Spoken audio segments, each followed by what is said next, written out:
World War Now, everybody. I am your host, Conrad Franz, joined as always by Dmitriy Kalyagin. We have a huge episode for you this week. So much has gone down. We almost forgot about some of the stories that we almost missed last week, right after we recorded. We're going to be talking about the impending ground invasion of Lebanon by Israel, the huge terrorist attack on their pagers and walkie-talkies that involved some pretty insane supply chain disruption by the Zionists. We're also going to be talking about the latest from Russia with some major attacks by Ukraine, some escalations all across the front lines, as well as how that ties in with the 2024 elections with Trump's recent assassination attempts. There have even been multiple supposedly foiled this week. So we're going to be talking about all of that and more, what's going on in Georgia, what's going on in the Ukrainian Orthodox Church, as well as all other parts of World War III we're going to be discussing. We've got a lot of great content coming up. Or rather, that's already happened this week, I guess, by the time you're listening to this. Be sure to listen to our episode with Anthony of Westgate on Ether Hour, as well as our big streams with Jay Dyer on his channel, and our stream with David Erhan and Father Peter here is also on our YouTube channel. So a lot of things going down. Don't be afraid to get behind the paywall and support everything we're doing here at World War Now. All of our episodes, interviews, translations, and of course, World War III prophecy coverage. So we're going to dive right into all of these very fateful events. Dmitry, how are you doing? Doing great, Conrad. It's been a packed week. It seems like it's only been days since our last recording and our discussion of World War III and its major events, and the news just keeps filling up our time and, frankly, attention. And it's just shocking the way the events just seem escalating week to week, and there's really no predicting it, right? We can't even give a prognosis of what will happen next. And I think this major event, which took place in southern Lebanon, and frankly, all over Lebanon, this major terrorist attack by the Israeli state, as you said, by the Zionists, because there's no other way to really describe it. When 4,000 plus people, mainly, of course, members of Hezbollah, injured, as well as there are innocents killed, children, innocent people just being harmed by these small bomb devices, which were essentially, as you stated, stuffed into these pagers, like essentially old school messenger phones. I mean, these were used during the 1990s and 1980s, very popular in hospital systems. It's essentially like proto mobile phones, you can say, and walkie talkies, which Hezbollah was using in order to communicate and to send out sort of collective signals to various members of its organization. And so somehow, as you said, it's still not exactly clear. There is mixed messaging. It's either these bombs were timed devices that were all set off to go off at once, 3,000, 4,000, lots of them, or a signal was given from the outside which caused them to explode. And these explosions, of course, varied in size and scope. Many people had these pages in their phones. Many of the members of Hezbollah had them on their tables at dinner, at just eating outside in cafes, and the phone would explode, essentially hurting everybody at the table.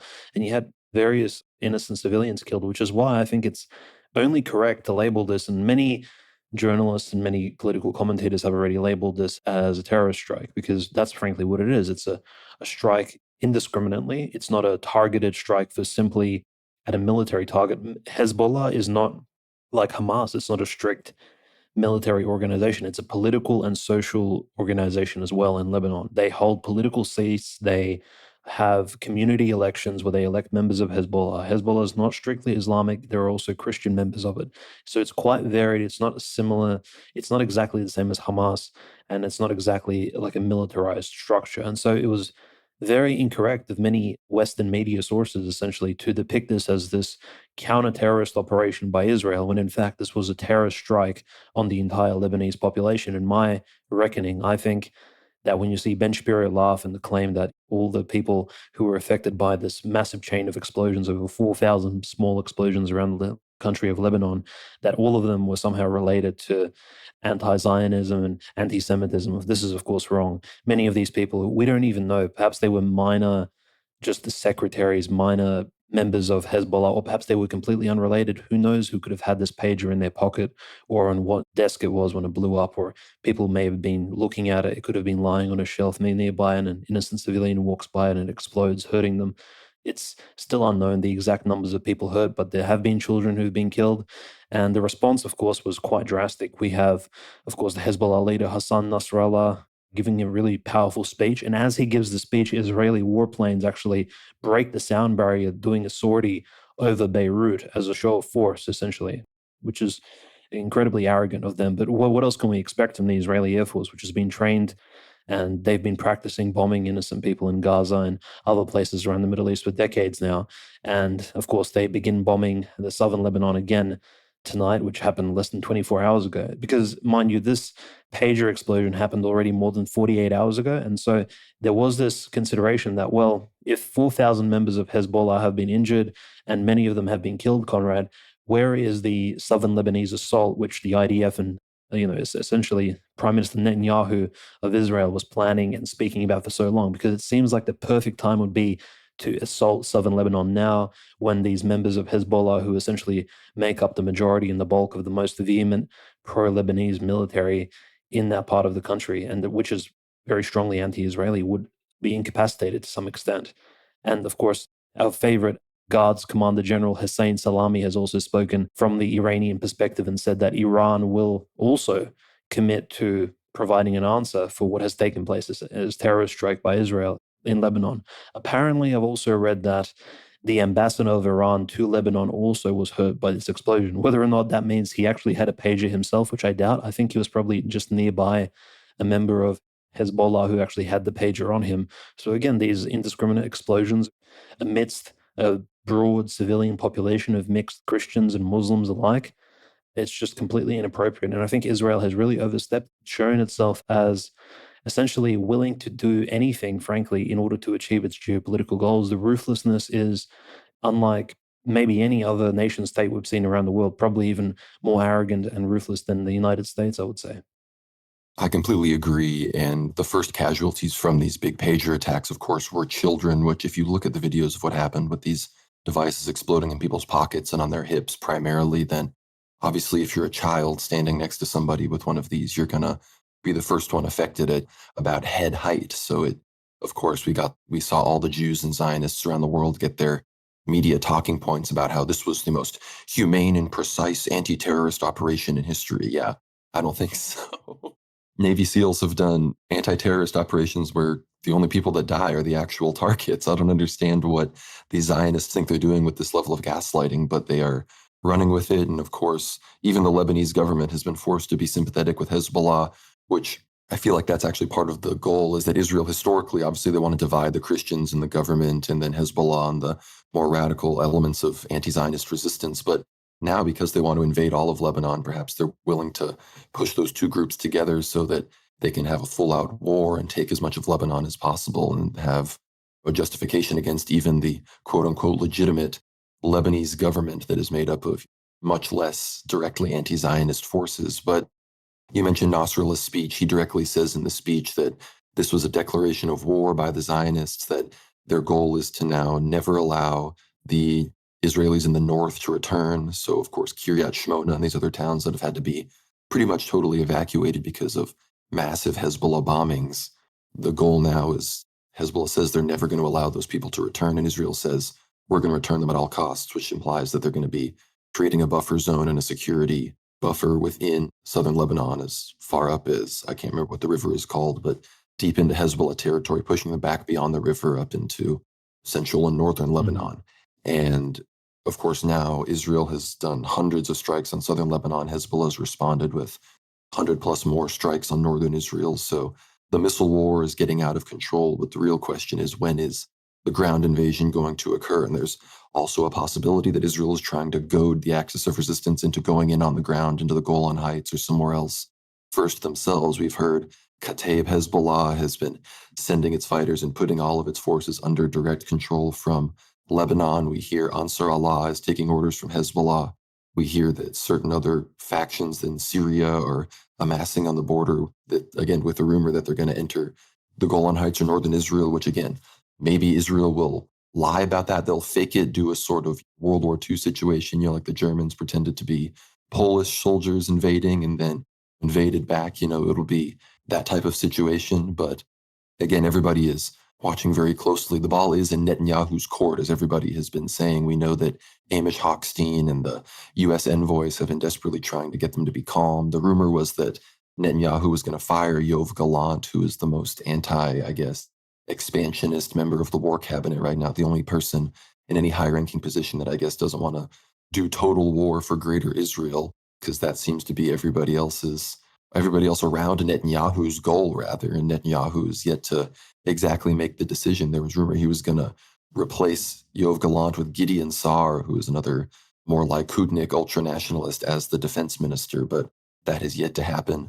There's even rumors behind the scenes that the Pentagon, Lloyd Austin, and even Biden personally are sort of freezing out the State Department and other members of the White House and Kamala Harris's team and whatnot because, of course, they don't want to fully support Israel with what they're doing. But of course, Blinken and the other Jews in the State Department and the cabinet and whatnot, they are willing to go all in for Israel and go to war with Iran, which, of course, that's the goal is, I think, for Israel to get Hezbollah and Iran in a joint strike to be so overwhelming that they have the justification to the whole world to bomb Iran's nuclear program, to completely level Beirut, some of these crazy ideas that we know at the end of the day that even the more liberal, moderate Zionists would still be totally happy to see. So it's all super interesting. We know Saudi Arabia has come out and said that they're not going to recognize Israel unless Palestinian statehood becomes real. So Mohammed bin Salman is sticking to the two-state solution.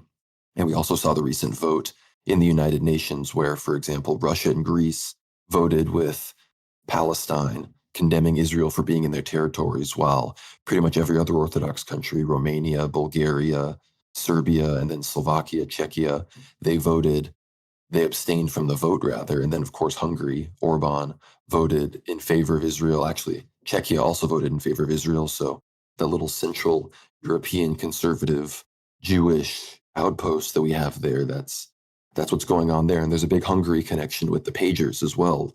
It's claimed that the pagers themselves were manufactured in Hungary by these Hungarian-Israeli fronts, and that Taiwan was just white labeling them. But the Hungarians have claimed that it was actually Bulgarians. The Bulgarians have denied it and said it was the Hungarians. My money, of course, is on the Hungarians. Orban, good friends with Netanyahu, his party and Likud are basically the same party in each other's countries. They're very close. And so Hungary obviously has become a very Jewish operation. And this is connected with the U.S. deep state, even in many conservative circles with Peter Thiel, Tucker Carlson, and some of these other angles. Nick Fuentes has been doing some good analysis on this. But regardless, the situation between Lebanon and Israel, obviously that has become the main front. You mentioned this. Gaza is now, I guess, the secondary front. I don't know how much of a bluff that is, if there are still major serious operations in Gaza. I know there are, but it does seem that the major operations have entirely shifted to the north. And all eyes, like I said, the ball is totally in Netanyahu's court.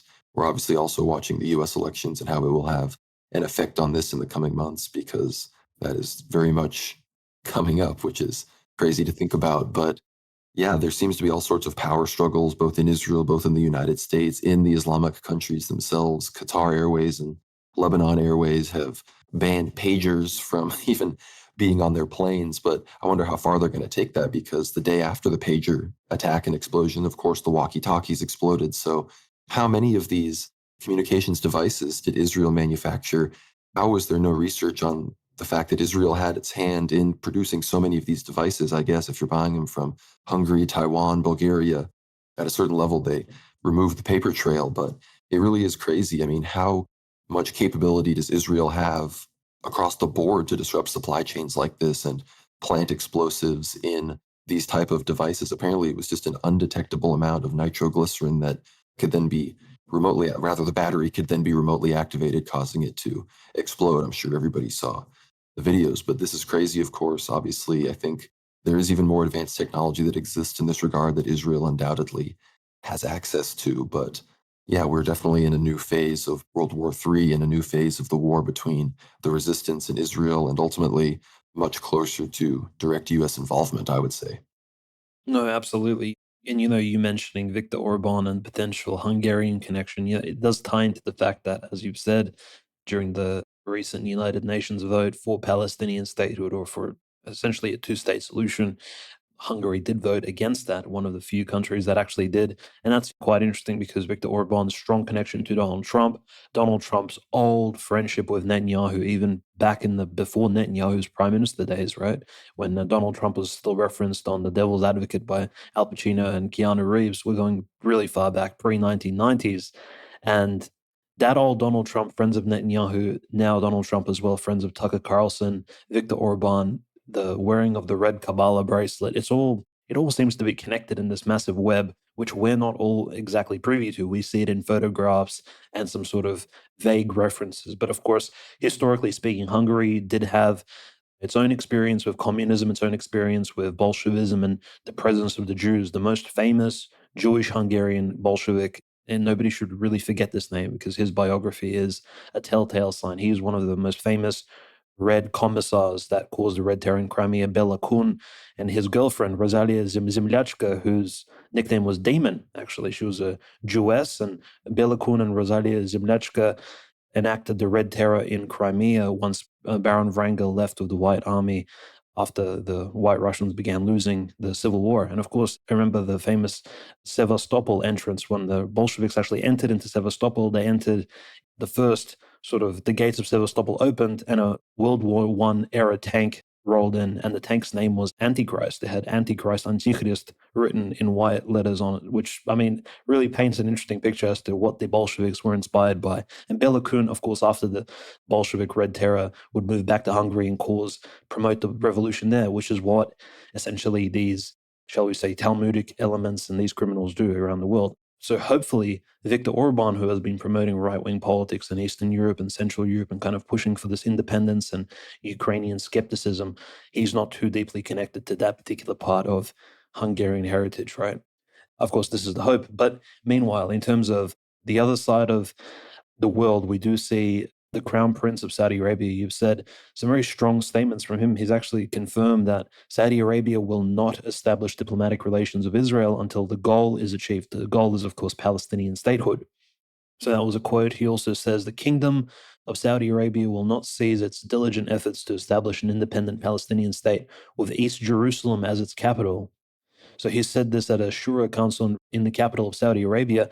And what's really key about this, I think, for all Orthodox Christians as well, is that, of course, the Church of the Holy Sepulchre falls into that Eastern Jerusalem zone. So essentially, the main Orthodox Christian churches of the West Bank and all the holy places would, of course, fall under this Arab planned Palestinian state if it was to be enacted according to these pro-Palestinian powers, which don't really seem to be supporting Palestine all that much over the last year because we are reaching essentially the 1 year anniversary on the 7th of October. So, yeah, the entire page of story is completely disgusting. I think this does warrant a response. And unfortunately, I do have to give this slight disclaimer because most of us have been probably following the news and we've heard about the second visit of our good friend, the former Minister of Defense of the Russian Federation, Sergei Shoigu, has visited Iran for the second time in the last 60 days, you can say. And we remember what happened the first time he visited. Iran did not respond to the Israeli strikes. And so one of the speculations, of course, on World War Now was that Shoigu, in fact, had told and maybe guaranteed Iran that if Iran does not strike back after the assassination of the leader of Hamas in Tehran, that perhaps Russian support will be guaranteed. And now suddenly, almost aligning with this pager terrorist strike, Shoigu arrives in Tehran once again in order to discuss certain things with the Iranian political leadership, which again is not very promising because Shoigu, questionable character, we do understand. We'll speak about him a little bit more in the Russian Ministry of Defense and some of its corruption in regards to the explosions just north of Moscow related to the Ukrainian war. So all these various stories are somehow interlinked and related. But I think the main one, Conrad, is, and this is probably the biggest takeaway from this week in terms of where does the international community stand on the Israeli-Palestinian question, it's vehemently anti-Netanyahu, right? It seems like the strongest supporters of Netanyahu are countries in which he's had, personal political leanings and where he can actually pull the strings. So Hungary, United States, even a country like Ukraine with its own Jewish elite had to remain neutral and in fact abstained from voting. A country like Switzerland, Sweden also abstained very strongly, Masonic countries. So the spread on this was very curious. But of course, I think the most promising thing was that the Russian Federation actually voted in favor of Palestine against strong Israeli influence and presence, which, as we know, the very powerful and influential Jewish community in Russia, it was never very clear as to which side of the aisle Russian Federation would fall on, right? But in the end, I think Russia has made the correct choice, and I think this is probably the positive fruits of Lavrov's leadership in the Ministry of Foreign Affairs of the Russian Federation. I think he's taking it in the correct direction, which means supporting, even through maybe slightly on the fringes, supporting the axis of resistance in the Middle East, because again, this is a part of this World War III neo-Cold War era resistance of American and Israeli supremacy in the Middle East, which I think Russia needs to stay very strongly against. Really, there's no such thing as being allied to Israel, because that would mean allying yourself to the New World Order, the globalists who oppose all of the values which you seek to promote in your own country and across Eastern Europe and other Orthodox nations. So, yeah, just I think the voting spread at the United Nations was very curious. But mind you, the bad news again is that this vote in the United Nations General Assembly was non-binding. So essentially, it's just a recommendation vote of sorts. And just generally, Israel will, of course, call all these nations that voted for Palestine anti-Semitic and move on, which is what they technically do over and over again, as these various courts and international bodies pass down their decisions in favor of the long-suffering Palestinians. Of course, recently on other fronts, I mean, regarding the UN, of course, Netanyahu has delayed his visit to the General Assembly, as have all of the Israeli characters. Of course, the Palestinians are still there because half of their people are in other countries like Qatar and other places where they have to live to not be genocided by Israel. So interesting how that works out when you're able to at least be there for the international negotiations. But Ansar Allah, the Houthis, they launched a hypersonic missile against the Israelis successfully this week, which was a big deal. It initially breached a lot of their defenses. I can't remember if it was never able to be confirmed if it actually touched down in Tel Aviv, but it got well over the airspace of central Israel, which definitely frightened the Israelis in some capacity. But again, the Iranians have been at least attempting to supply the axis of resistance with more and more weapons, but apparently even drone factories that have been supplying missiles and drones to Russia have been targeted by sabotage in Iran. So we're seeing all across the axis of resistance that they're much more susceptible to terrorism, sabotage, assassination, and we've seen effectively no equivalent Israeli leadership assassinated. Weeks ago, I suggested, if any Iranians were listening, that it would seem appropriate if you took out Smotrich and Ben Gvir, that would seem like a reasonable trade-off that could really send a message, but nobody seemed to have listened to what I said, and here we are with an impending war in Lebanon. And again, if the Pentagon stories are true, and Lloyd Austin as a figurehead with the Joint Chiefs of Staff and other people that are perhaps more interested in continuing the war in Ukraine than they are going to war in Iran, if they are actually trying to resist the Netanyahu agenda, then they could, in theory, be why the Lebanon invasion has been delayed, because Netanyahu doesn't feel confident that he's going to get United States air support, potential rapid response Marines that can quickly storm some of these areas, or aircraft carriers in the Persian Gulf, Eastern Mediterranean. He doesn't think he's going to get all of these guarantees that he had even a few months ago at this point with the current opinion from the Pentagon. I have no idea. This is all speculation. But the fact that, again, we're recording this Friday, September 20th, the invasion hasn't officially started. The air offensive is rapidly escalating. So at a certain level, you could say the war has begun in that regard. But again, we're still waiting for either side to step foot in the other side's territory. And I do believe that could be because the U.S. is in some capacity showing its final hand that we really don't want you to do this, Israel, and we're going to withdraw some of these ships and everything to show you that's true. However, the moment Israel goes in, the U.S. will be forced to bring all that stuff right back. So I think Israel knows it can call the United States' bluff on this. But unless you have anything else to say about the situation in the Levant in the Middle East, Dmitry, we probably need to move to Russia and specifically actually the Trump assassination before we talk about anything else regarding Ukraine. Oh, yeah, of course. The Ukrainian connection, it's almost as prevalent as that of the Talmudic community, it seems. It's like wherever you turn, there's a pro-Ukrainian involved in some MK Ultra style project. And so this time around, of course, Donald Trump was playing golf, and his secret security this time around actually found the shooter before any shots were fired. This is, of course, you've probably all heard the news, but here we are to kind of give our analysis. And it seems that this particular shooter didn't fire any shots from his SVD, they say AK-47, but it seems like an SVD Dragunov style rifle.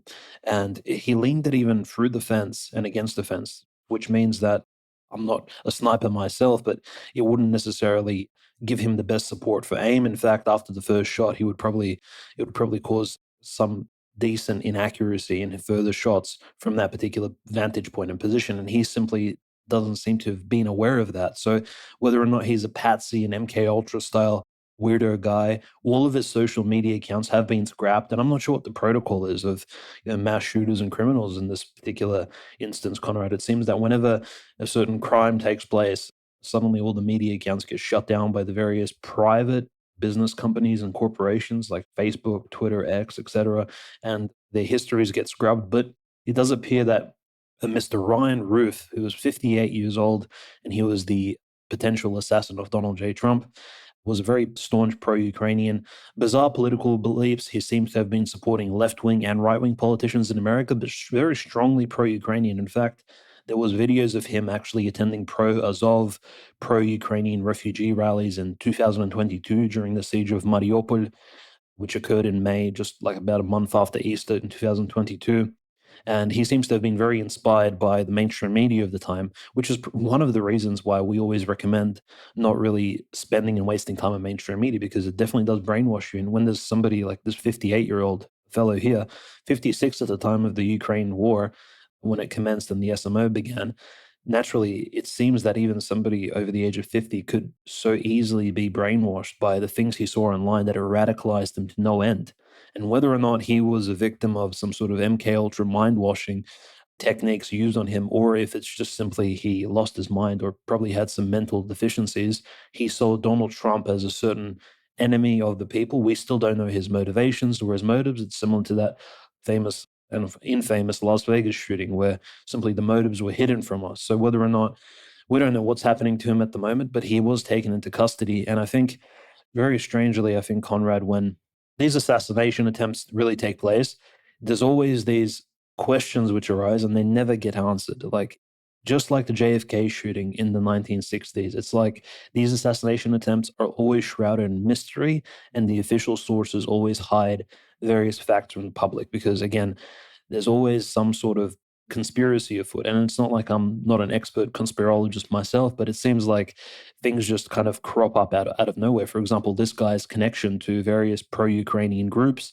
and Donald Trump again speaking in favor of ending the war in Ukraine. And suddenly the obvious conclusion everybody's coming to, including many pro-Russian patriotic Z accounts online, they're all claiming that, well, the assassin was obviously sent by Zelensky, which I think is a bit rubbish. It's not a Lee Harvey Oswald pro-commie who's traveled during the Cold War to the United States and he was sent by the Soviet Union to, I think the JFK story is a bit more complex and a bit more complicated than that. This fellow seems to have been definitely a deranged man, but what was his motives for actually trying to kill Donald J. Trump and murder him when Trump's stance on Ukraine is still very much American? He's not necessarily against supporting Ukraine against Russia in this particular case. Trump is not like the pro-Russian candidate, and we've seen Vladimir Putin very openly speak out in favor of Kamala Harris in a joking type fashion. But still, I mean, that's a pretty open ball in the court of the Democrats. So just wanted your thoughts on this particular event, Conrad, because it does seem like in America at the moment, there's already 2 assassination attempts in 6 months before the election. I mean, how crazy can it get? And just how the media and how agitated are the people on the ground in the United States, given that this is, I think, really stressing out the voter base who essentially are really thinking about what will take place in November and leading into January. Well, I think at a most fundamental level, there's no denying it. There's no way that the media is able to spin the assassination attempts in a way that don't help Trump. I mean, just this idea that the powers that be are coming for Trump is a powerful message. And especially on the right, the Ukraine thing has become so unpopular.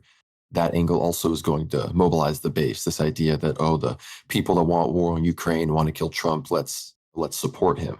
And then, of course, the right and the Republican side still has, unfortunately, probably a slight majority of people that do support Israel. So that dual package of Trump getting every benefit of being this anti-war candidate by talking about Ukraine, but then also getting all the Jewish money and this evangelical hype because he says he's going to help Israel and how Kamala Harris hates Israel and loves Hamas and loves Hezbollah.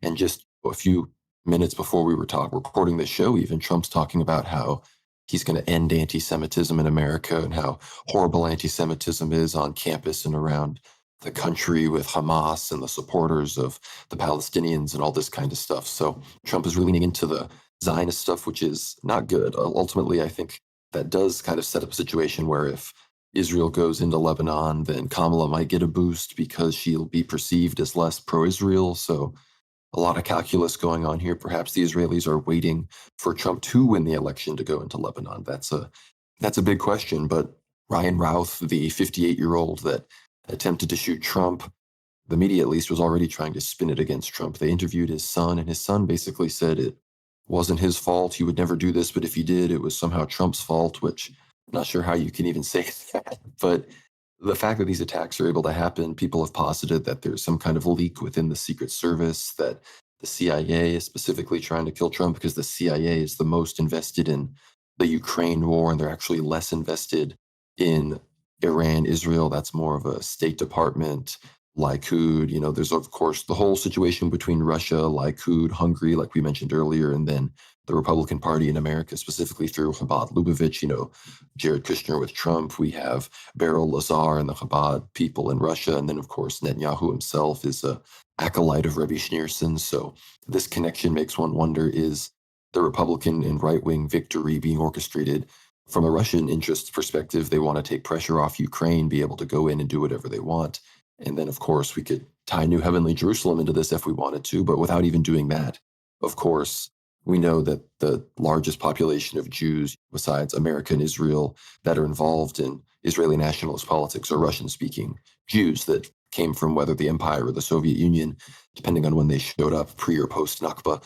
And the situation starts to look like an international coalition of Israeli nationalists from all of these places that are orchestrating an end for U.S. support in Ukraine to solely refocus to the situation in the Levant. And in a weird way, from the prophetic perspective, Metropolitan Yovitos talks about how the southern scenario, for example, is going to be less disastrous for the world as a whole for World War III. So if we're going to get one of these wars in some capacity, it might be better that it is the Israel-Iran one as opposed to the full-scale Russia-Ukraine-NATO war, which, despite the fact that we're talking about it maybe toning down to shift towards Iran, it's hotter than ever, of course. There's rumors that Ukraine and NATO even detonated a small nuke near the border with Russia, that they're targeting some of these major ammo depots and weapons depots that, again, I'm wondering how Russia has not recovered enough on the intelligence front to actually, lose these assets. But we know that if that situation goes south, there could be tactical nuclear weapons dropped across Scandinavia and other NATO member countries, and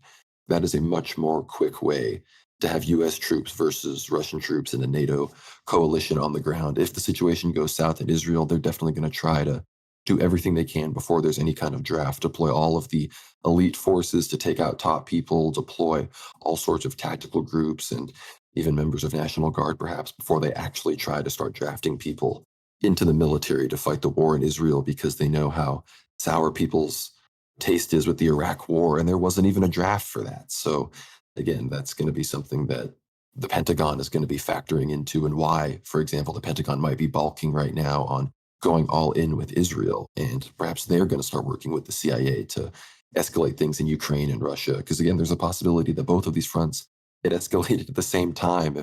I would say that's a sign of extreme lack of repentance on the part of the world, if we're going to be thinking about this prophetically and from the real reality of World War III, which is that God is taking away his hand of protection for many of the disgusting things that humanity has been engaging in. Although we also know that it will still be used for his glory and for the spreading of the gospel. But yeah, Dmitry, I don't know if you have any other thoughts on the potential assassination connections. People are trying to meme it into an Iranian plot.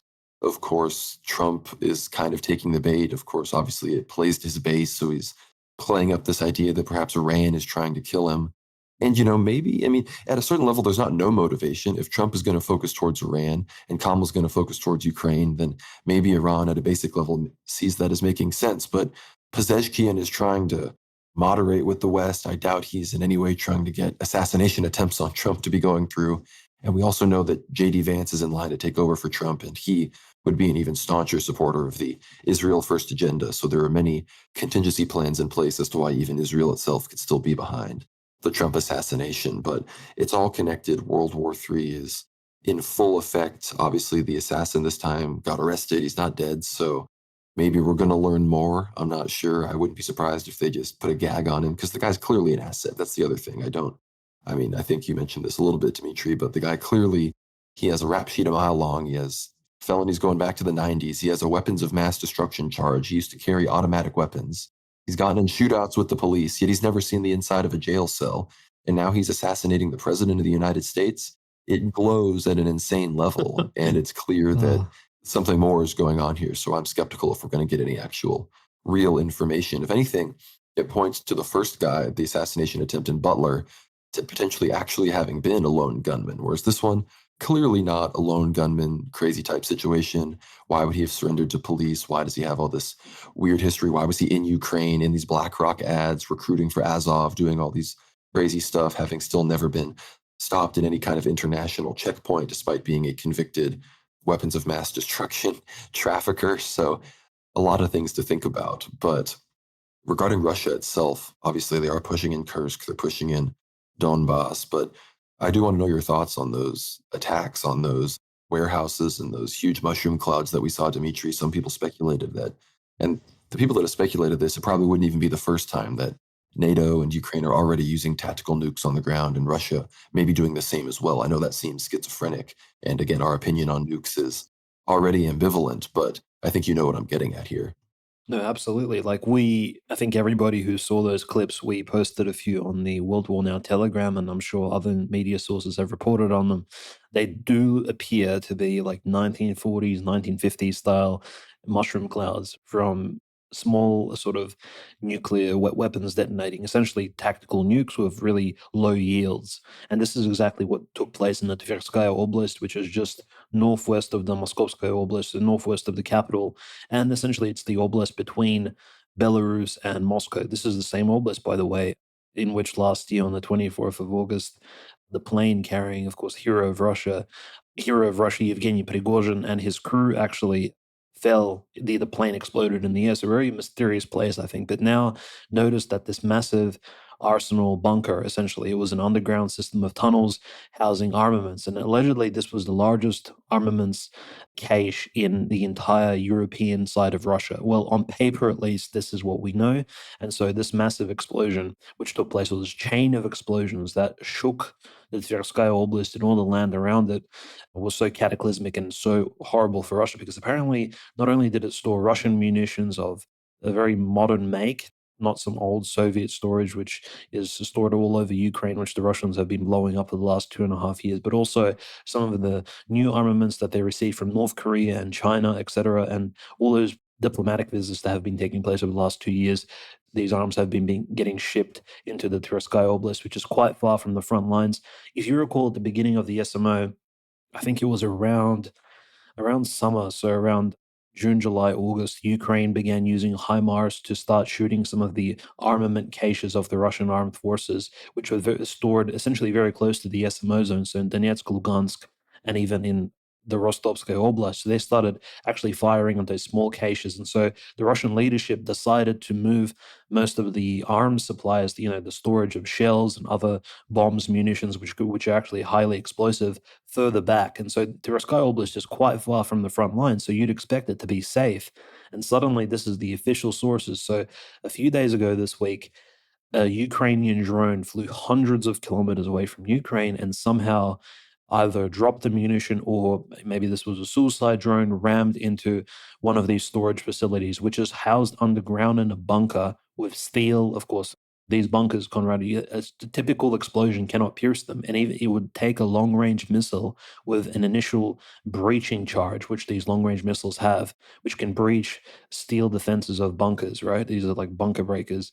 And then, of course, they would detonate, causing the massive explosion once the initial defenses of a bunker or a storage system is breached. And drones simply don't carry that type of explosion. So, unless, of course, this Tverskaya Oblast armament cache and supply depot had a major weakness due to, well, what do you expect? Ministry of Defense corruption, which are, these are the people in charge of logistics under the leadership of our good friend, the former Minister of Defense Shoigu, who has been blamed a few times. And of course, those under him are essentially all corrupt. A lot of them are sitting in prison.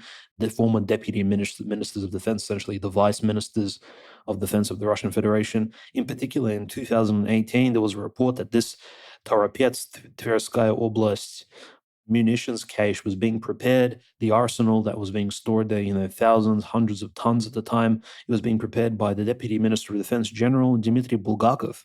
Now, General Dmitry Bulgakov, who created this armament cache, which exploded and it appeared to be like a nuclear bomb went off, has been in prison since July of this year. So he has been corrupt and he was in his position for more than 10 years. So we're talking about a man literally taking bribes stealing money, defrauding his own country, defrauding his own military men in Russia, which has now, maybe with this oversight taking place, it has led to this armaments cache, this arsenal, and this underground bunker system of munitions and storage to essentially go unmanaged. And frankly, maybe even a small drone explosion could have caused this chain, this cataclysmic chain, which caused essentially an earthquake, 2.8 magnitude, maybe 3 magnitudes on the scale. Quite horrible.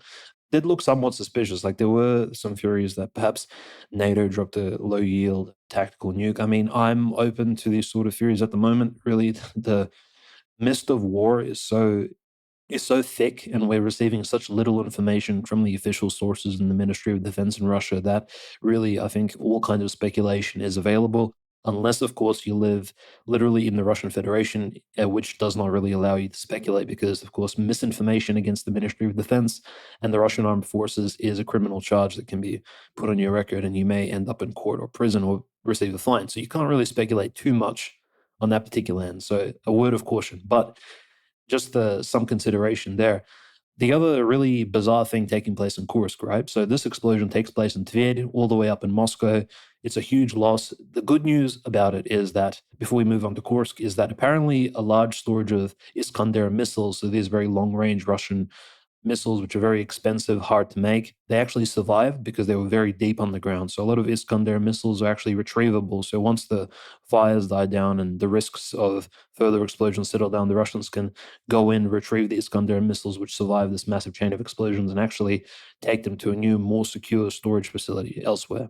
So that's always the hope.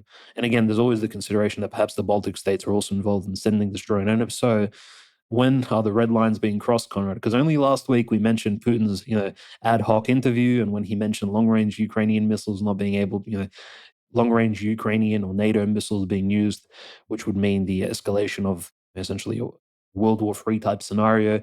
And I mentioned specifically that drones flying all the way to Moscow is already an escalation and a crossing of red lines, and then this explosion takes place. So it's almost like a bit of a negative prognosis from myself that unfortunately has resulted in billions of dollars lost for the Russian Federation. But it does seem like what's happening in Kursk is even more intense. So again, Ukrainian drones continue to dominate. The Russians have, as of yet, failed to close the Ukrainian positions. They have taken some major villages in the northwest section of Kursk, but just as we reported on last week, they haven't really been able to build on from that. And Sudzha remains, and the Sudzha gas metering station remains under Ukrainian control.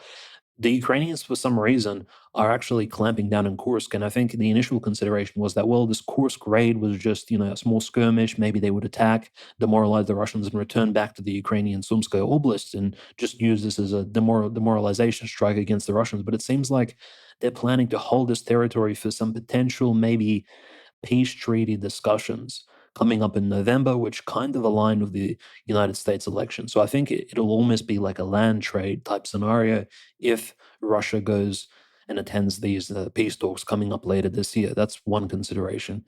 And at the moment, Ukraine is still very actively trying to make their way actually around the Russian forces in Kursk, striking closer to the Belarusian end. And notice how Batska Lukashenko is very quietly sitting there and not actually mentioning anything about Ukraine, because Belarus could actually really assist Russia right now because it's so close to the Kursk Oblast. If the Belarusian forces strike north into Ukraine, they could really, towards Gostomel and Kiev, this entire operation would become annulled. But again, Lukashenko, he's holding back for some reason. Either it's because there's another plan ongoing, or it's because he's really playing that conservative card. So it is quite curious seeing the Russians struggle to hold their border of Kursk as Ukrainians try to pierce it in various small places, like essentially trying to get around the Russian dragon teeth formations. Ukrainians trying to get their tanks into Russian villages, which are undefended and now abandoned, unfortunately. One of the positive stories from the conflict, Conrad, that I wanted to mention really briefly was that there was a Russian farmer, an Orthodox Christian in his late 30s. He had a few acres of land, livestock essentially. It was essentially just a farmer, like an old school 19th century peasant. And he had a couple of trucks which he used for livestock transportation. And in fact, when the Ukrainians came in, he managed to save I believe over between 60 and 80 of his fellow villagers. Most of them were old Russian babushki and dedushki pensioners. And he managed to load them up in these trucks with their possessions and actually move them away from the front line. And he ended up losing his entire farm and all of his animals, his cows, his pigs, his horses, they all died. The Ukrainians either stole the livestock. I mean, his farm is confirmed to be burnt down. So he lost all of his worldly possessions, but saved the lives of 60 to 80 Russian Orthodox Christians, essentially, in the Kursk Oblast. His name is Sergei Tkachov, same last name as Father Andrei Tkachov. And essentially, all these people that he saved, all these elderly folks, they're like huddled around him in the refugee camp and deep into Kursk, near the city of Kursk, and they're viewing him as their like new leader. So we literally have these local civilian and military leaders, these new heroes being born through this conflict and through their sort of Christian deeds that they do on the front lines, and even in these small stories which we read about. So, despite the fact that war is definitely a crime and full of sin and evil, there are still these sort of rays of hope that kind of come out of it. And it's good to kind of report on that. So Sergei Tkachov, a very good example of someone who essentially sacrificed all of his worldly belongings, but managed to save the lives of many of his fellow villagers and Russians living alongside him, literally his neighbors. So some positive developments there. But the battle for Kursk continues. And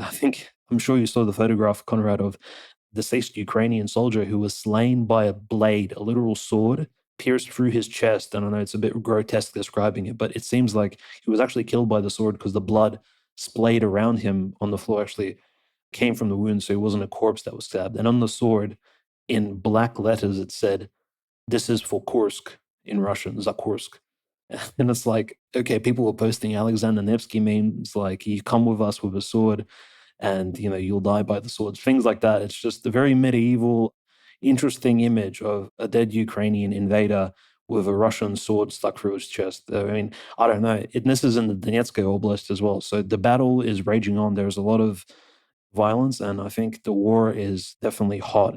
I mean, the peace talks coming up in November, they look very far away and they don't look promising at all based on what's happening on the ground level. Obviously, the situation in Russia, Ukraine, we hear calls for the UN to designate Crimea some kind of UN occupied zone. Of course, we remember from last week Erdogan's words about liberating Crimea and how it belongs to Ukraine and how he wants to help Ukraine help the, Turkish Tatar minority there, really ridiculous stuff like that. But not to leave Russia and everything in the Black Sea too quickly, but there's some major breaking news on the Lebanon front. Huge airstrike in the suburbs of Beirut, the Qaim area, supposedly targeting Hezbollah Deputy Secretary Chief Naim Qassem. And again, this is the second in command to Hassan Nasrallah. So if this is confirmed, this is going to be a big deal. Apparently, 5 are already confirmed dead, including children at this major attack. Whatever this house or building was that was housing these people was completely destroyed, a major airstrike. There's reports that Hezbollah and Hamas and other resistance leaders were meeting within the building.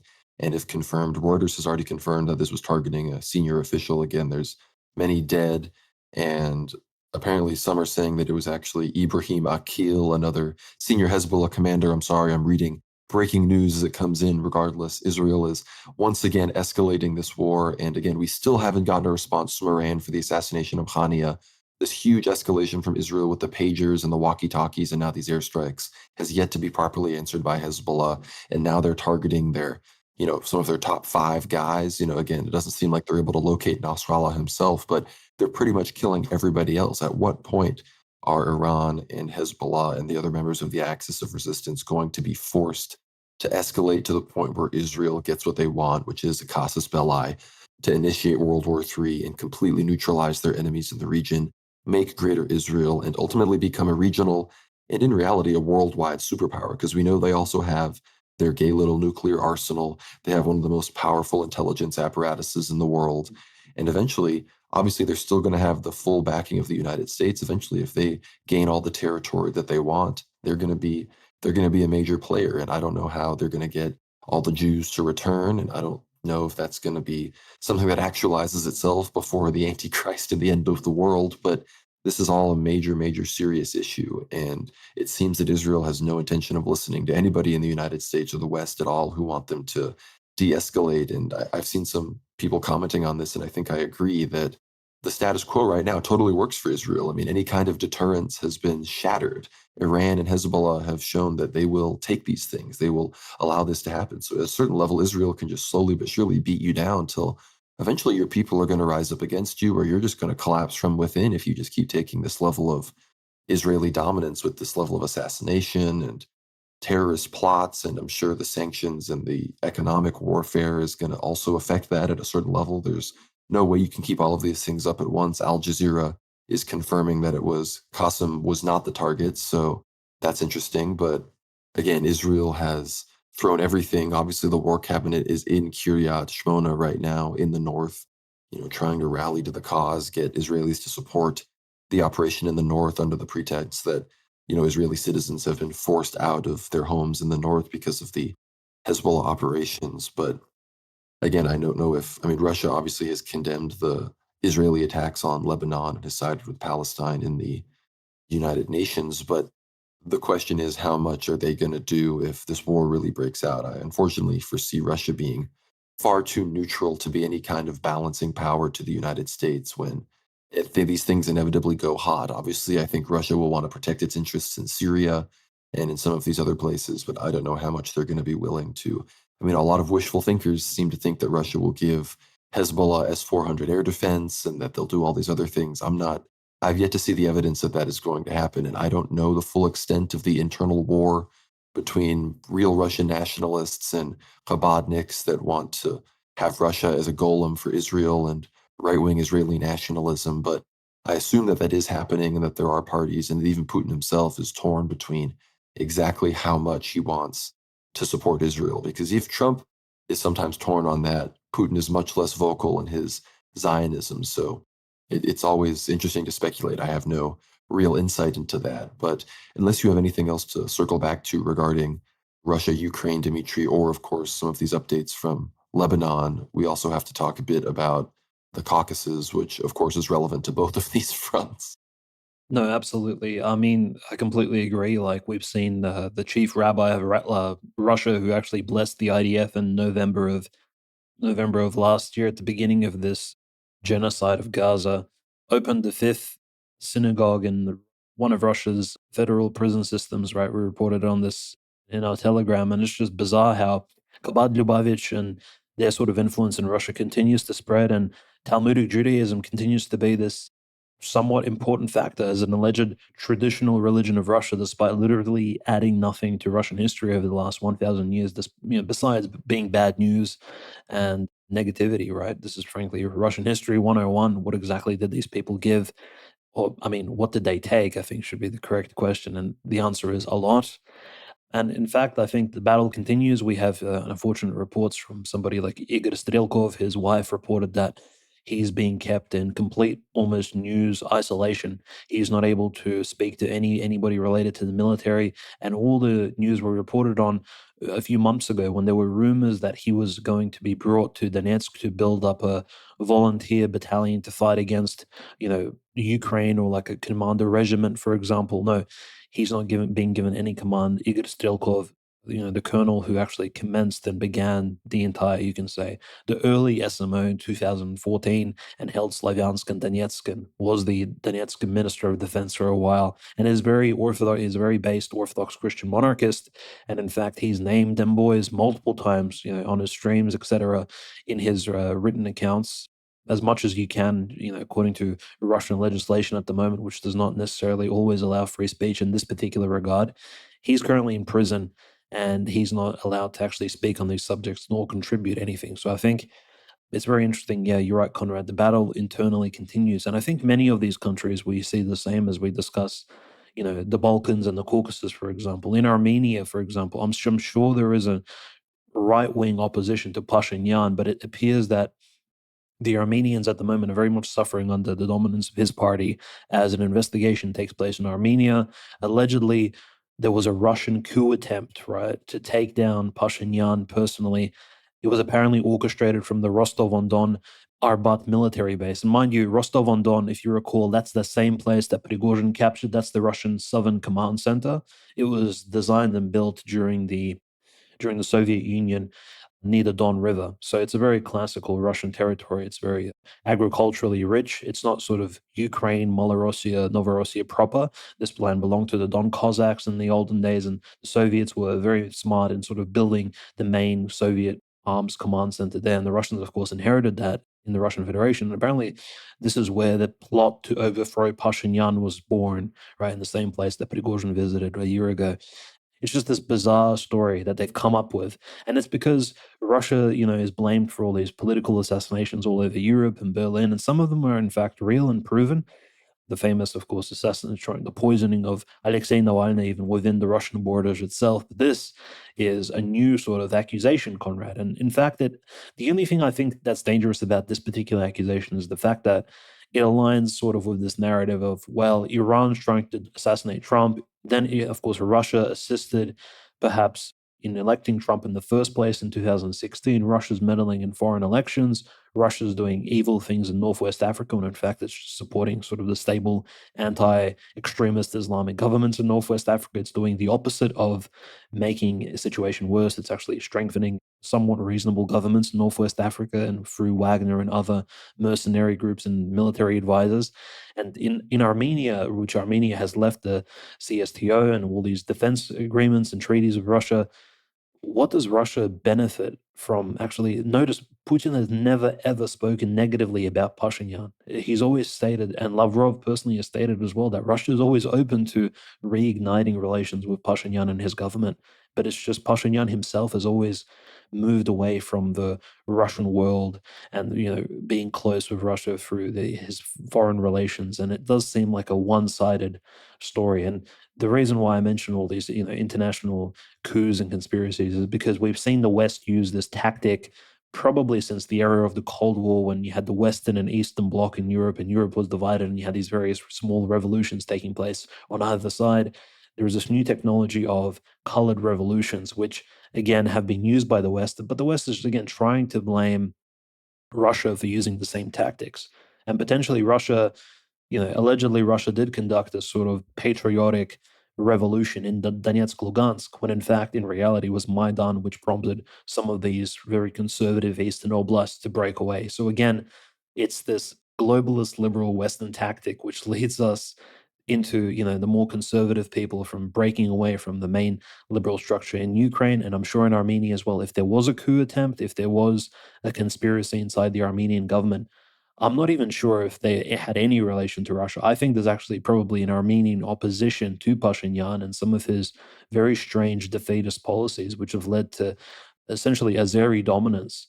And in fact, Armenia has turned into this base of French as well as European influence, and just I'm not sure this just a mockery of the state, frankly, a landlocked version of Kosovo. In fact, probably has a lot less influence than Kosovo, and in fact is faring probably even worse.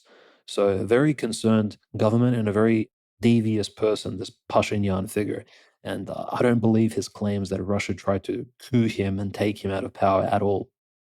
This is one of those coups that seems like the rumor of the coup is sort of the soft coup in and of itself. This might be an excuse to get rid of more pro-Russian, perhaps even more Armenian nationalist voices, because I think if Russia actually wanted to put the energy into this, I think the energy is there to get Pashinyan out. So the idea that something that was like a serious operation would just totally fail like this, maybe that's just me being wishfully, you know, hyping up the Armenian people and thinking that they're actually understanding what's really going on. Maybe they're not.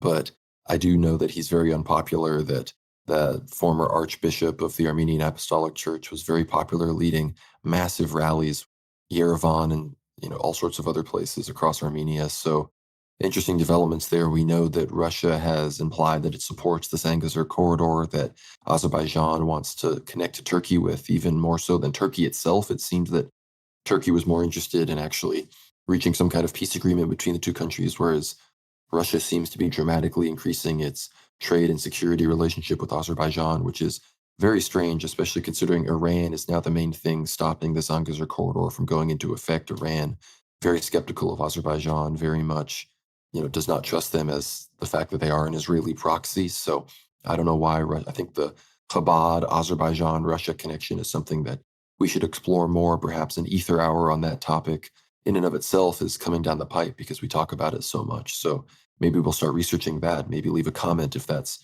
something you want to see. But we definitely need to talk about what's going on in Georgia because the situation there is going positively, at least for multipolarity and the Russosphere as the main leading Georgia Dream Party, with the mayor of Tbilisi being one of their main representatives, of, as well, of course, as the actual prime minister of Georgia.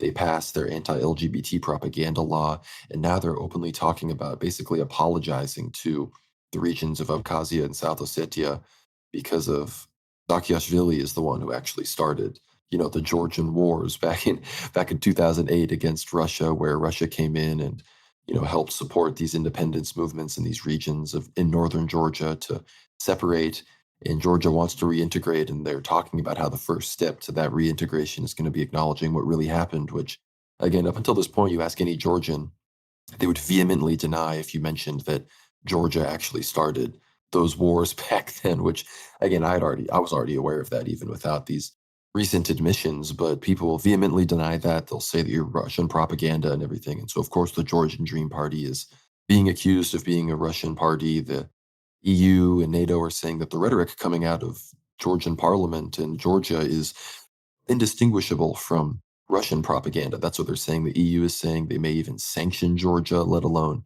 continue to exclude them from the EU. That's, of course, already happening. But now there's talks of re-sanctioning them, and Georgian authorities are like, we don't care how much you sanction us. We want to be sovereign.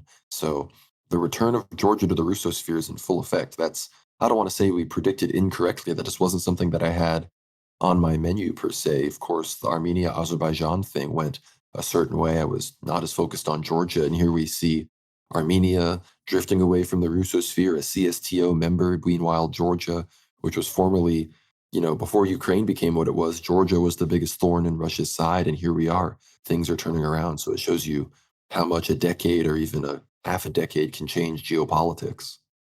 No, absolutely. And it shows what can actually take place if you apply reasonable soft power to your neighbors from a Christian perspective, like in a loving fashion, you actually influence those around you from a geopolitical perspective, which should have Well, taken yeah, it's place in definitely a testament to the church because for decades, the only diplomatic relations between the two countries was the Russian Orthodox Church and the Georgian Orthodox Church. Exactly. And I mean, it points to the other factor, the failure of, I think, the Russian Federation earlier to influence the development of what we see now, this abomination of Ukraine, right? This, even the ideology of Bandera, Mazepa, etc. Like the fact that it even arose, this tumor, and was grown in places like Odessa, Ivano-Frankovsk, Lvov. And I mean, I know this area is very far away from Kiev, but even in Kiev itself, like it's turned very cancerous. And in fact, now unfortunately, this is what happens when soft power is not applied. Fortunately, as you said, in Georgia, it's turning in the other direction. Literally, who could have predicted such positive developments, I think, for multipolarity, for Orthodox Christianity, first and foremost. And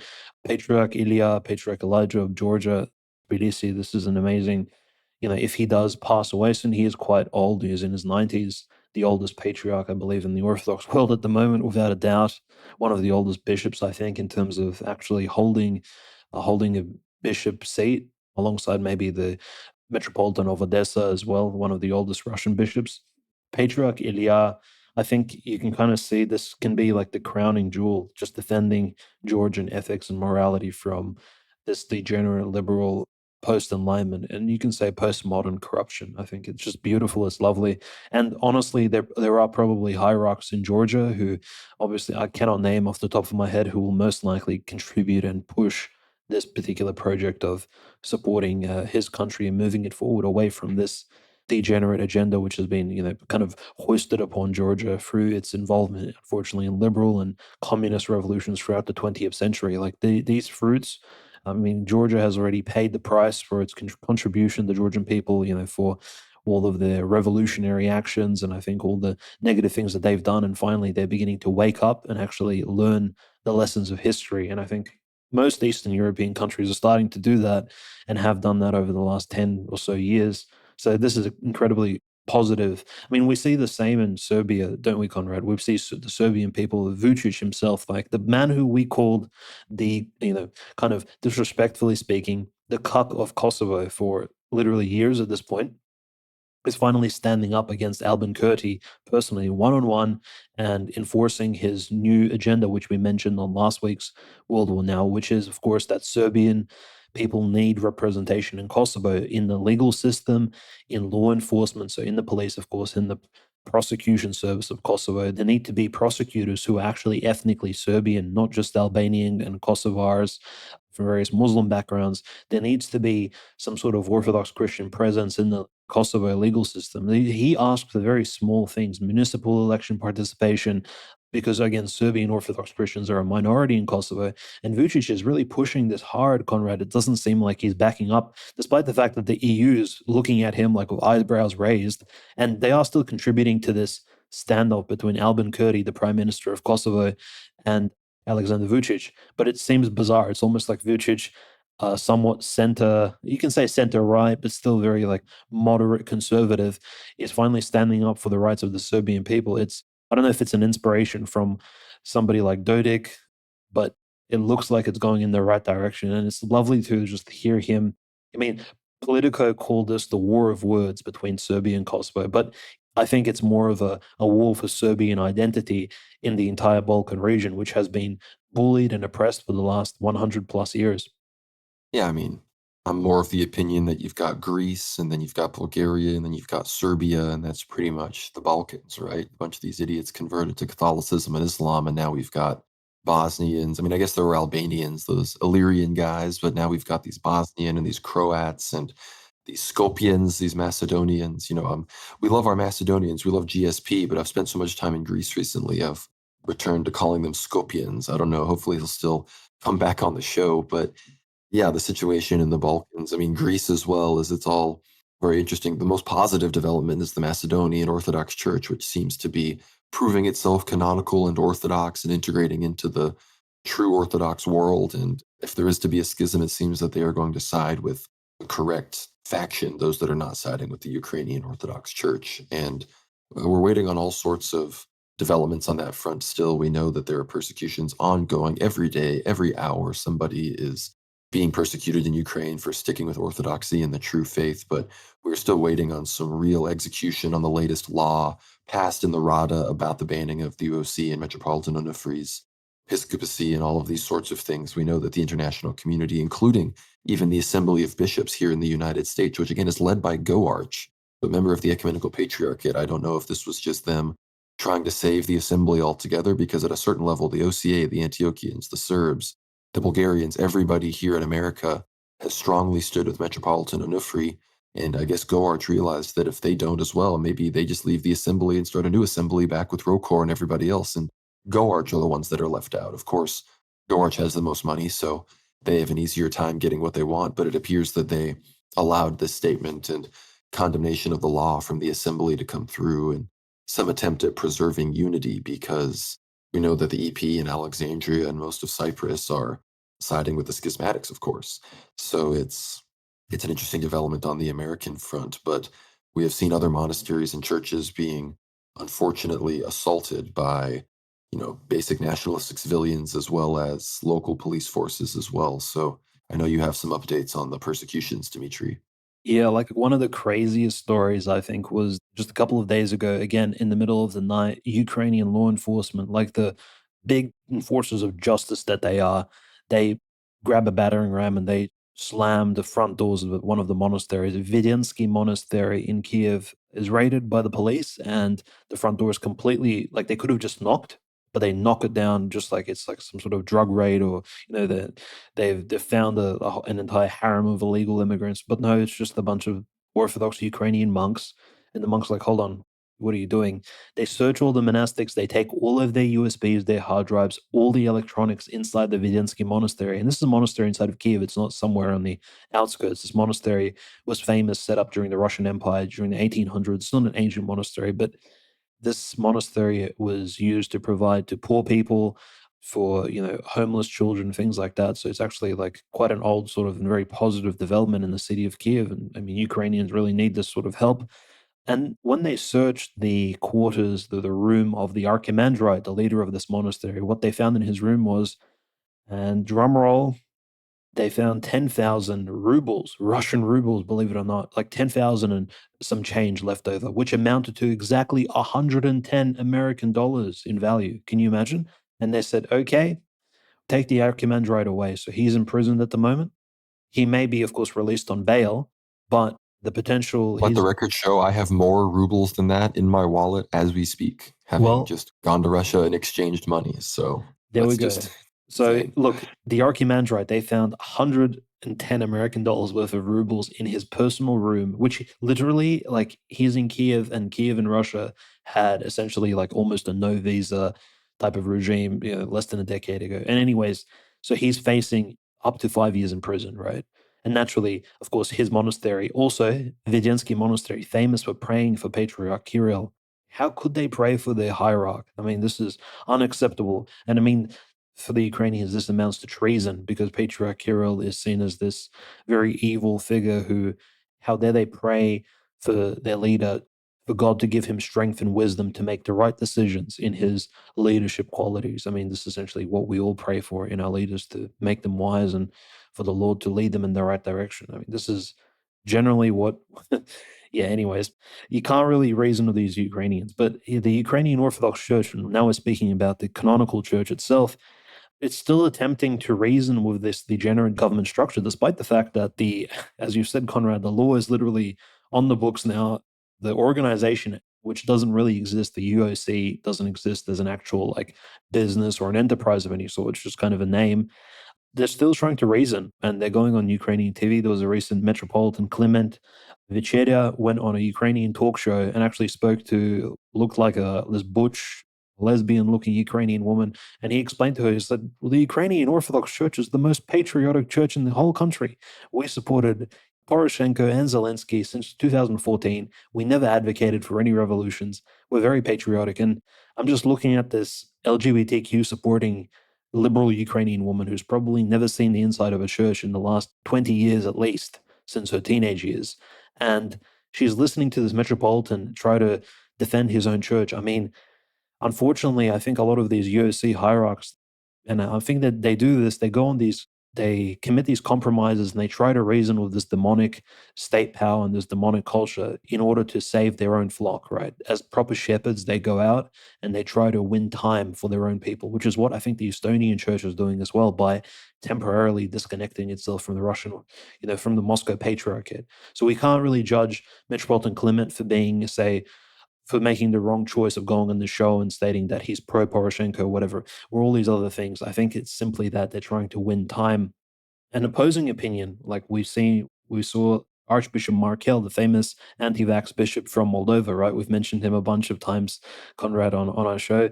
He recently came out with a brief interview of a Moldovan liberal journalist who actually came up to him and asked, well, what's your opinion on Patriarch Kirill calling this a sacred war and blessing warfare and stuff like that? He said, Patriarch Kirill never blessed the war. Patriarch Kirill says to pray for peace and to pray, in Moldova, we're actually blessed in all of our churches and across all our dioceses in Moldova, which is still a branch of the Russian Orthodox Church, to actually pray for peace in the world and in the Ukrainian war. So, Bishop Markel, Metropolitan Markel's opinions on this war, and despite the fact that he's very patriotically Russian and Moldovan, and he's actually quite conservative, I would say, and right wing in his leanings, even he doesn't see Patriarch Kirill as this hawkish type of hierarch, which is very interesting. I think that's certainly a valid perspective.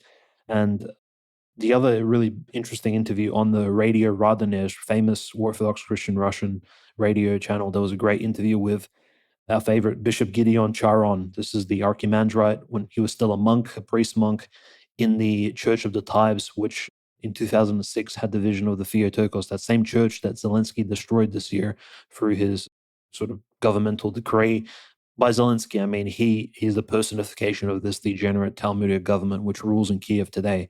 The Church of the Tithes, which had the appearance of the Mother of God in 2006, Archimandrite, now Bishop Gideon Charon, was the priest in the church at the time. He didn't personally witness Mary, but many of his parishioners did as she appeared in the parish. It was one of the biggest miracles in the last 20 years to have taken place in the city of Kiev, actually. And that church was destroyed. But he appeared on the Radonej interview, and he actually mentioned a few interesting things. He said that some of the Ukrainian Orthodox Church canonical hierarchs are actually very skeptical of Moscow and some of the influences of the Moscow bishops. They don't want to be oppressed.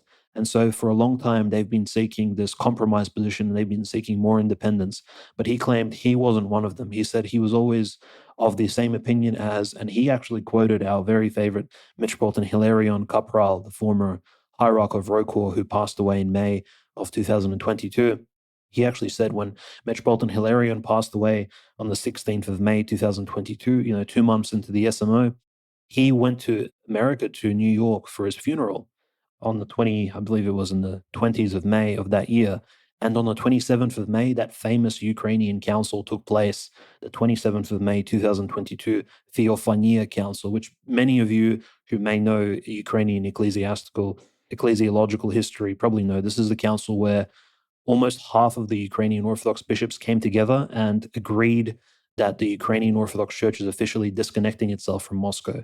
This decision was not bound by any blessing from Patriarch Kirill officially on the books. So this entire Theophania Council, which took place, led by Metropolitan Onufri, it's kind of like a semi-legitimate council. Nobody really sees it as having any sort of strength of authority. Some of our favorite hierarchs, like Metropolitan Luke of Zaporozhye, never attended it, right? Some very, the hierarchs of Donetsk and Lugansk never attended. The Bishop of Crimea was not there, and including Bishop Gideon Charon was actually at the funeral of Metropolitan Hilarion, who was an old friend of his in America. And he never attended the council, and he said this council essentially gave the Ukrainian government, and Zelensky in particular, this idea that, hey, hold on, these Ukrainian Orthodox hierarchs, they're actually a little bit soft. We can pressure them more and more. So Bishop Gideon believes that the more the church softens its position, the more it compromises in Ukraine. If it doesn't take a strong position against this degenerate government, which is now ruling from Kiev, the more the government actually pressures it. It's the opposite reaction. You actually cannot play friends with this particular demonic entity, which is, I think, Conrad, it's a very interesting perspective from some of these, right wing, very, very conservative bishops. Bishop Marcel, he's a gem. I remember him during the COVID era. But I want to read actually the statement that caused the Estonian government to want to crack down so hard on the Estonian Orthodox Church. Patriarch Kirill said in a recent, I guess it was a talk to those gathered for a meal following a liturgy of the Feast of the Dormition in the Dormition Cathedral at the Kremlin, and this is from Ortho Christian. He said, despite the appearance of political borders in the so-called post-Soviet space, there are none for the Russian Orthodox Church because we are the Church of all Rus. And for me, Kiev, Minsk, and the other capitals of the republics are important spiritual centers of the united Holy Rus. And then, of course, the Estonians were like, we definitely don't view Tallinn as one of those spiritual centers, and we're getting all angry. And then, the EOC, they had to respond and said, we preach the gospel of Jesus Christ. That's all we really care about, which, again, the bishop he could be saying a lot worse things and groveling a lot harder to the Estonian authorities if he really wanted to. So I have respect for Bishop Clement and the Estonian Orthodox Church right now. I think, like the Ukrainian Orthodox Church, they're in a very tight spot. And again, people call me a shill for this and say how terrible of a person I am, even supposed Orthodox people that support Ukraine. But I believe the best solution to this problem would be if Russia had the military capability to fully extend itself into the Russosphere, as it were, and kick NATO and the US out. And maybe, again, we've speculated that might be Russia's goal and part of why they would want to see the US shift towards Iran and Israel, which is something we definitely also have issues with. So very complicated, a lot of moving parts here. But I want to give a final update on the situation in Lebanon and Israel. Again, it was confirmed that it was not Qasem that was being targeted. Rather, it is Ibrahim Akil, who rumors say that he was the third in command as the head of Hezbollah special operations, but recently became the second in command and was understood as kind of the successor and the deputy to Nasrallah. So again, he's not confirmed dead or alive as of the recording of this podcast. I saw the destruction. I've seen the images and the videos. My gut feeling is that he is dead. So that's a big escalation. Again, we are sitting on the cusp of some of probably the most precarious we've ever been as far as how far Israel has gone and awaiting a true response, of course, still from Iran, and then as well as now from Hezbollah, and to the point where even the Lebanese government is having to kind of side with Hezbollah and release similar statements to them because the whole nation is under attack, not just, actually, I'm getting it right here live. Hezbollah confirms the death of Ibrahim Akil. So I was assuming correctly. So this is big. Halevi, the Israeli chief of staff of the military, said we're on the midst of dramatic and important days on the northern scene. There are no red lines currently in the confrontation with Hezbollah. That's what they've been saying. So big escalations, basically everybody up to Nasrallah has been taken out. Haniyeh, head of Hamas, the IRGC head, Soleimani, was already killed by Trump. We have these other big Iranian assassinations, of course, with Raisi. We are on record here on World War Now believing that was definitely foul play. And now, of course, everybody up in Hezbollah, up to Nasrallah himself, has pretty much been taken out. I guess Qasem himself is still alive, so those two are still around. But this is no holds barred. This is war here in the U.S. People at the Pentagon are going to be up all night trying to figure out how to contain this, and I'm not sure it can be contained. So, very, very big updates and escalations in this regard. I mean, Dimitri, I don't know if you have any other topics or fronts you want to talk about. It's been quite heavily focused in Lebanon and Israel right now because we are awaiting fateful, fateful world events. And I mean, everybody's talking about World War III at this point. So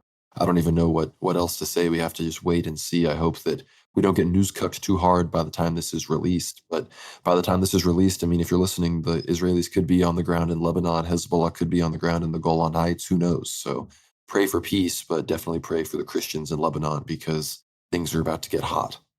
Oh yeah, absolutely. And I think Israel may be making a move just before, like right now at the moment, when there's a lot of Hezbollah members in hospital. Actually, a lot of them are hurt. A lot of innocent people are.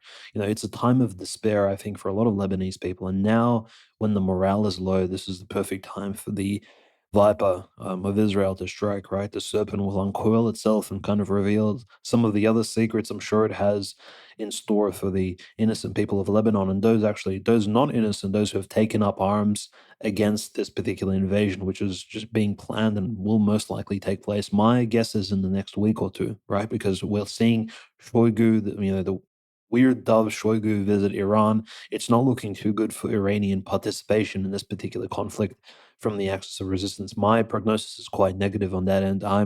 It's been 6, 7 weeks now, right? And the retaliation is not coming.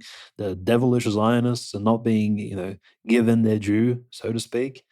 It's not looking necessarily strong for that. And I think from the Russian perspective, this entire visit of Shoigu may be to claim that, look, Iran, keep the peace. The Kazan BRICS summit is coming up soon, just a few more weeks.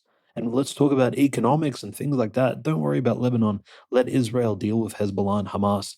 We civilized nations, we empires of Turan and Eurasia, we have money to discuss in Tatarstan, right? I mean, this is, again, we speak about this, but praying to bowing to Mammon. I mean, this may be taking place very soon. The discourse in Tatarstan, amongst these big nations, whilst Israel literally invades southern Lebanon, it's essentially a closing of the eyes. I hope I'm wrong again, but we will be seeing the BRICS summit taking place, and if that coincides with the massive Israeli invasion of southern Lebanon, then let's just say, me personally, I won't be surprised.